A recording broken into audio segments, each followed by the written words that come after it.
Hai teman-teman semuanya, jumpa lagi kita di channel Nagan Flower Gallery. Salam satu hobi, salam pecinta tanaman hias, khususnya tanaman hias keladi ya. Hari ini teman-teman bisa melihat keladi kami, keladi kita yang seperti ini ya. Cantik dan stangnya pendek ya. Dan ini, nah ini dia teman-teman. Ini warnanya pun sudah menor seperti ini. Jadi teman-teman mau keladinya menor seperti ini dan merimbun seperti ini gampang.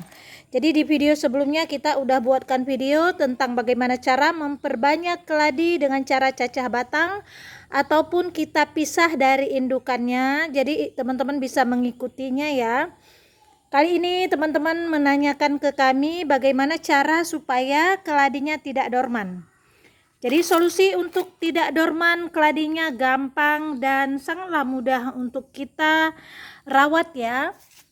Kami merawatnya dengan cara yang pertama sekali penempatannya ya. Penempatannya harus sesuai dengan permintaan keladi.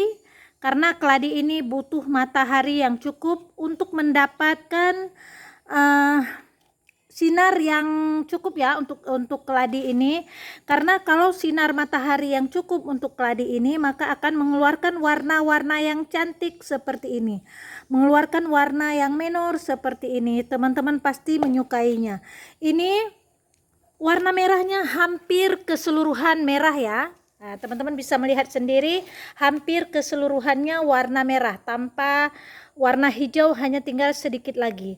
Ini semua karena penempatan yang kita tempatkan di tempat yang terkena sinar matahari.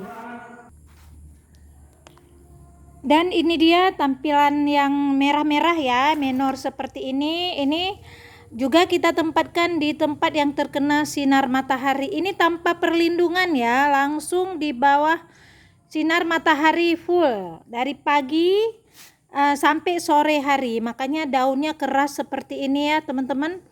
Nah ini dia, ini kita tempatkan dari kecil, kita tempatkan di bawah sinar matahari langsung tanpa penaungan. Makanya jadi seperti ini, stangnya pendek dan warnanya pun keluar cantik ya. Warna merahnya merah merona. Begitu juga dengan yang warna agak coklat seperti ini, brownies ya, apa namanya ini, tidak tahu namanya.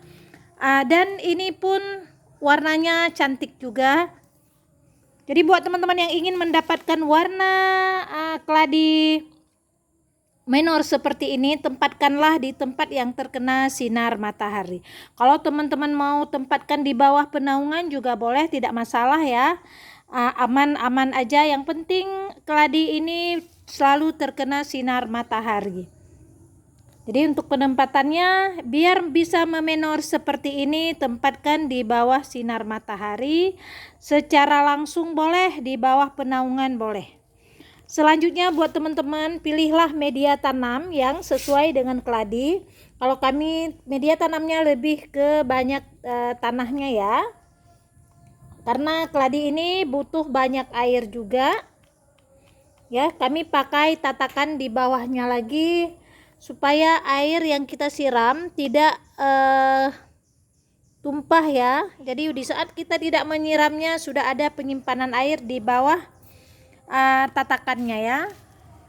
Dan ini cantik warnanya dan bisa merimbun seperti ini juga karena penempatan yang kita tempatkan di bawah sinar matahari. Nah ini banyak ya, banyak anakannya. Ini udah bisa dibongkar sebenarnya karena umbinya sudah besar sekali, bahkan sudah naik ke atas, sementara medianya sudah turun ke bawah. Ini akan kita olah nanti di saat ada waktu kita ya. Kita akan mengolahnya dengan cara kita cacah ataupun kita pisahkan anakannya.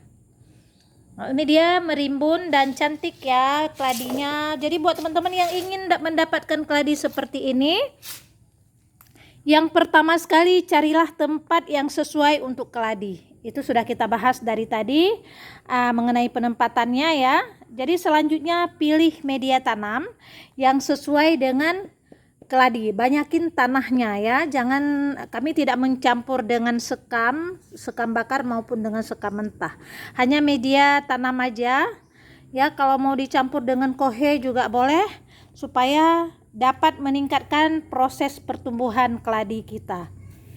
Jadi selanjutnya kalau ada kalau ada gulma-gulma seperti ini di medianya, ya dicabut aja. Jadi tidak perlu kita pelihara gulma, kita cabut aja karena bisa menghabiskan nutrisi zat hara yang ada di dalam media tanam keladi. Jadi kita cabut. Ini memang gulma ini sangatlah mengganggu untuk tanaman hias kita ya.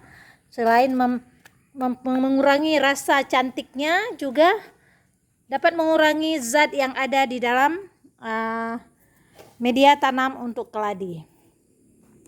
Jadi selanjutnya untuk penyiraman keladi, kalau kami menyiramnya 2 hari sekali, itu pun kalau tergantung juga dari media tanam yang kita pakai ya. Kalau medianya sudah kering kami siram, karena kami memakai tatakan di bawahnya. Nah, contoh seperti ini tatakan di bawahnya. Nah, ini dia teman-teman. Jadi kita tetap selalu menyimpan air di tatakan bawahnya. Jadi kalau di saat kita tidak sempat menyiramnya, airnya tetap tersedia untuk dihisap oleh keladi kita. Jadi keladi kita tetap tumbuh cantik dan sehat seperti ini. Kemudian teman-teman semuanya, periksalah daun keladi kita yang kadang-kadang sering dimakan sama ulat. Karena di saat musim hujan, ulat menyerang ataupun hama yang lainnya menyerang tanaman hias kita. Makanya tanaman hias kita menjadi cacat. Contoh seperti ini yang sudah dimakan ulat. Kami cari dulu ya, mana yang sudah dimakan ulat. Ini dia teman-teman. Nah, jadi mengurangi cantiknya daun keladi kita karena udah dimakan sama ulat ya, walaupun sedikit. Jadi karena ini daunnya masih sehat, masih cantik, cuma sedikit, belum kami potong ya. Jadi kita biarkan aja. Selanjutnya buat teman-teman, periksalah selalu di belakang daunnya selalu ada butiran-butiran kecil, ambil dan buang. Karena butiran-butiran kecil itu akan mengakibatkan daun keladi kita jadi bolong dan akhirnya jadi ulat ataupun yang lainnya ya, segera buang. Jadi sering-sering periksa di belakang daun keladi kita supaya daun keladi kita tetap aman, tidak dimakan sama ulat maupun hama lainnya ya. Selanjutnya, untuk menghindari keladinya tidak dorman, sering-seringlah ganti media ya, sekurang-kurangnya 3 bulan sekali ya. Itu pun kalau teman-teman sempat menggantinya di saat 3 bulan sekali.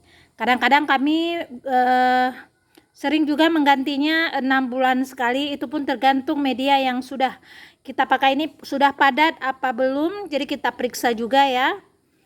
Dan selanjutnya untuk pemupukan kalau keladi ini kami memberikan pemupukan yang alami aja ya, seperti biasa. Jangan lupa buat teman-teman ikuti video kami yang penggunaan untuk cangkang telur untuk media tanam, boleh diikuti ya. Sedang kami kadang-kadang untuk mengusir hama, semut ataupun yang lainnya dari keladi kita, kami sering menabur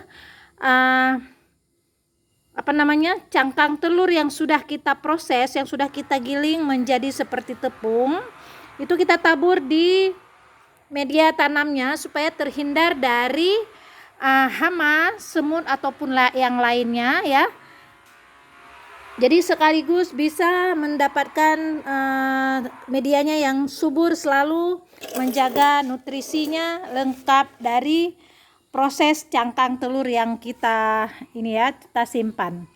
Selanjutnya untuk pemupukannya, kami juga sering menyiramnya dengan air rendaman kulit bawang. Itu bagus sekali untuk pertumbuhan keladi kita. Ya, jadi rahasia keladi supaya tidak dorman, pakailah air rendaman kulit bawang ataupun cangkang telur yang sudah kita giling atau kita blender, kita tabur untuk menghindari semut ataupun hama lainnya ya. Biasanya menyerang keladi siput ataupun ada binatang kecil-kecil ya. Jadi kita hindari dengan cara seperti itu. Selanjutnya, sering-seringlah menggembur-gemburkan media tanam supaya tidak mudah padat keladinya ya. Media keladinya tidak mudah padat dan tetap segar, tetap cantik seperti ini. Ya, buat teman-teman semuanya, itulah rahasia supaya keladi kita tidak dorman dan tetap cantik segar seperti punya kami. Jadi kalau teman-teman mau lihat yang lainnya, silakan datang ke greenhouse kami, Greenhouse Flower Gallery. Tersedia juga banyak anakannya ya, hasil cacahan ataupun hasil pemisahan dari indukannya. Jadi teman-teman tinggal pilih mau yang dicacah ataupun yang pemisahan dari anakannya ya. Sementara yang ini hasil dari cacahan dan ini juga hasil dari cacahan. Sementara yang ini hasil dari pemisahan indukannya ya, indukan dengan anakannya hasilnya juga sama ya. Tapi kalau dari cacahannya bisa jadi seperti ini. Jadi teman-teman tinggal memilihnya aja. Terima kasih banyak buat teman-teman semuanya sudah mengikuti dan sudah menanyakan ke kami bagaimana cara supaya aglonema ya, keladi kita ini jangan dorman. Ya, hari ini kami sudah buatkan video dan memberikan tip dan cara supaya jangan dorman keladinya ya. Inilah rahasia yang sudah kami paparkan. Terima kasih banyak buat teman-teman yang sudah mengikutinya, dan kunjungi selalu channel kami supaya teman-teman bisa merawat keladi dengan baik dan benar tanpa dorman. Ya, terima kasih banyak buat teman-teman semuanya. Jangan lupa like dan di subscribe ya. Terima kasih. Udah deh.